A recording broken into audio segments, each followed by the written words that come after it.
Now we've gotten to something called God, but that thing is ill-defined and seems far removed from what most people think God is. After all, when you ask, what is God?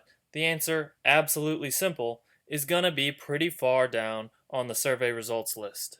But before we go on to discover more attributes of God in order to make him match the common understanding better, we should discuss our use of language in relation to God. There are three ways to use words. Univocal means using words in exactly the same way. If I hit you and you hit me, hit is being used in exactly the same sense. There is also the equivocal sense, which means using words in totally different ways. A bat flies away. I swing the baseball bat.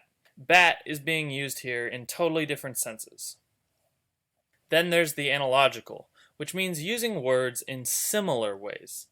This cheeseburger is good. This movie is good. You are a good person. Good is being used in a similar but not exactly identical sense here. All three really are good, but their goodness is not exactly identical. When we talk about God, we can only really use analogical language because he is so fundamentally different from our ordinary everyday experience.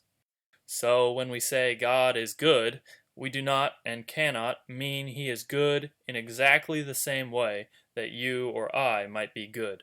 Keeping that in mind, let's analyze the attributes of God. When we left off, we had discovered an absolutely simple cause of the existence of things that we called God. But the God of classical theism and Catholicism, more specifically, has quite a few other features.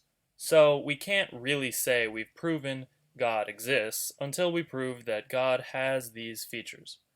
According to classical theism, God is omniscient, omnipotent, perfect, immaterial, eternal, unchanging, unique, pure act or pure actuality, absolutely simple, and the cause of the existence of composite things. Let's do pure act first. God is the absolutely simple cause of the existence of composite things, which we'll rephrase as just God is not composite. Now, potency and act divide being in such a way that whatever is either pure act or, of necessity, it is composed of potency and act as primary and intrinsic principles. Thus, God is pure act. Now, this idea of pure act can only make sense if you understand the idea of potency and actuality, or potency and act, and why this idea is necessary. So, I highly recommend clicking into the support video if you're the least bit confused. What follows will depend heavily on this concept of pure act. Next is God's uniqueness. Now, there could be multiple pure acts only if one had some differentiating feature that another lacked. Lacking such a differentiating feature entails having some unactualized potential. Thus, there could be multiple pure acts only if there were some unactualized potential that one had. Pure act cannot have an unactualized potential by definition. Thus, there could not be multiple pure acts. If there cannot be multiple of something, it is unique. Thus, God is unique. Next, let's examine the unchanging nature of God. Something is unchanging when it cannot, in principle, change. Change is the actualization of potential.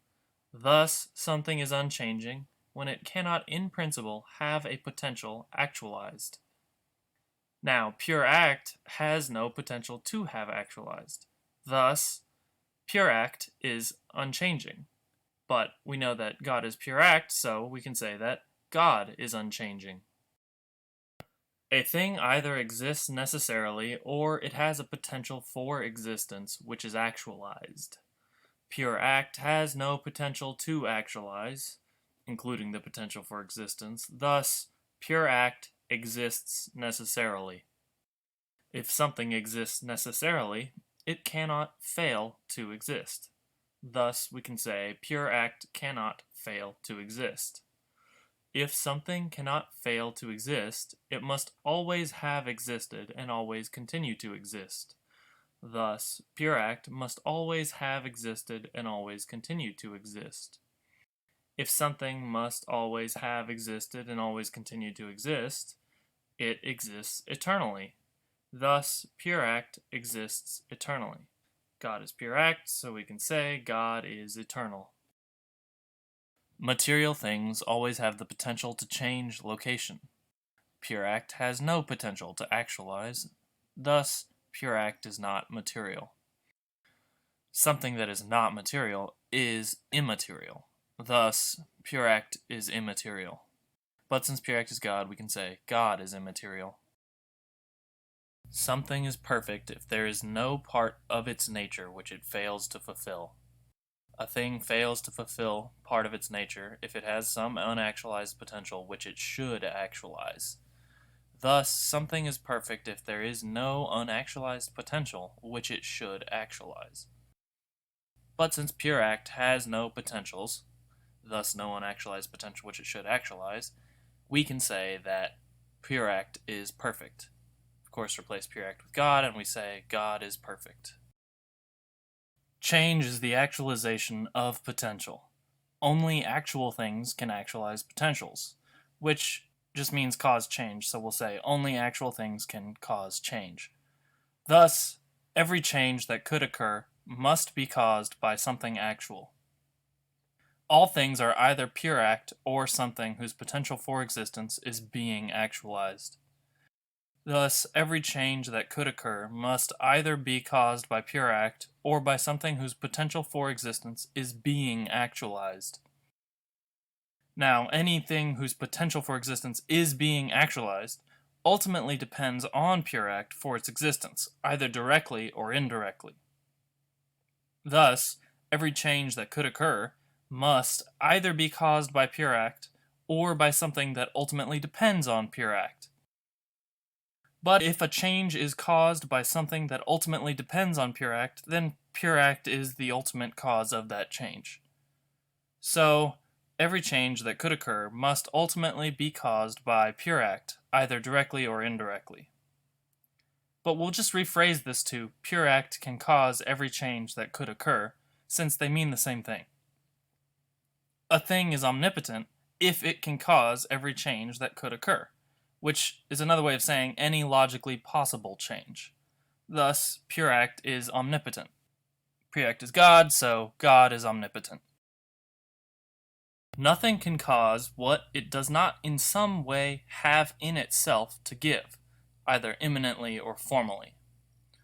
Now, God causes all things to exist, so God has all things inside himself in some way. Something can be inside another thing either materially or immaterially, like how the mind contains knowledge. Thus, God has all things inside himself either materially or immaterially, like how the mind contains knowledge. But we know that God is immaterial. Thus, God has all things inside himself in a way like knowledge. We'll just rephrase this to God knows all things. A thing is omniscient if it knows all things. Thus, God is omniscient.